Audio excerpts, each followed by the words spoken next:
presse-papier. Souvent, je le prends dans mes mains et je le retourne en tous sens. Si ce collier pouvait parler, me dis-je alors, quelle histoire raconterait-il ?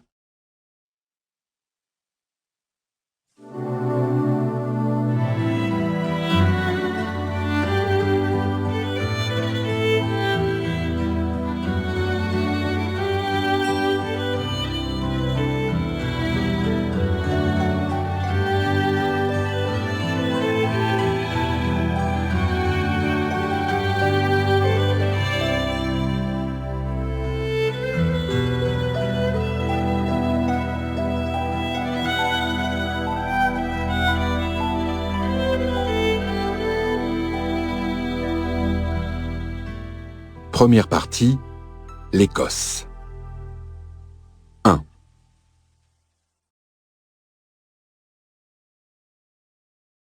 La neige couronnait les crêtes de Highglen et tapissait les pentes boisées de plaques nacrées comme des bijoux sur le corsage d'une robe de soie verte. Au fond de la vallée, un torrent aux eaux bouillonnantes serpentait entre des rochers glacés. L'âpre vent qui soufflait de la mer du Nord apportait des rafales de neige fondue et de grêle. Ce matin-là, pour se rendre à l'église, les jumeaux Mac-Ash, Malakai et Esther suivaient un sentier qui zigzaguait sur la pente orientale de la gorge. Malakai, qu'on appelait Mac, portait une cape écossaise et une culotte de tweed, mais il avait les jambes nues au-dessus du genou et ses pieds, sans chaussettes, gelaient dans ses sabots. Il était jeune, il avait le sang chaud.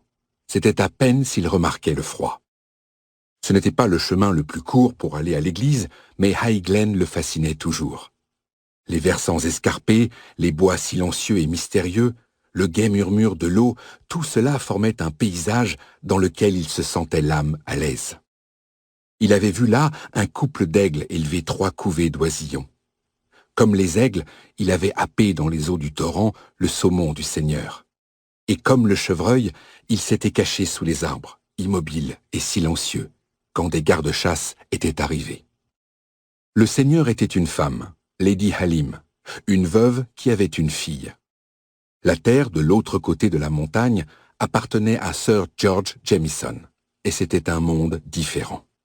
Des ingénieurs avaient creusé des trous béants au flanc de la montagne. Les collines des crassiers, amassées par les hommes, défiguraient la vallée.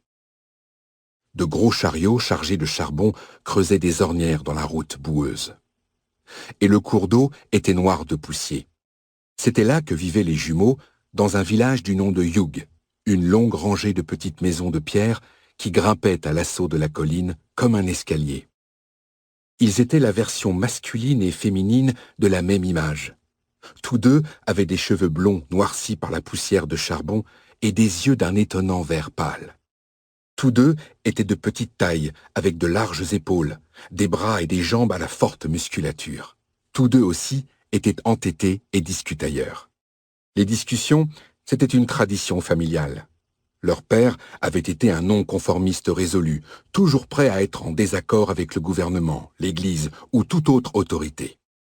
Leur mère, avant son mariage, avait travaillé pour Lady Halim, et comme de nombreux domestiques, elle s'identifiait à l'aristocratie. Par un âpre hiver, alors qu'on avait fermé le puits pour un mois après une explosion, père était mort de la bronchite noire, cette toux qui avait tué tant de mineurs. Mère avait attrapé une pneumonie et l'avait suivie au bout de quelques semaines. Mais les discussions continuaient, d'ordinaire le samedi soir, dans le salon de Mrs. Weigel, l'endroit qui, dans le village de Hugh, se rapprochait le plus d'une taverne. Ceux qui travaillaient sur la propriété et les petits fermiers étaient de l'avis de mère. Ils disaient que c'était Dieu qui avait désigné le roi et que c'était pour cela qu'il fallait lui obéir. Les mineurs, eux, avaient entendu des idées plus neuves.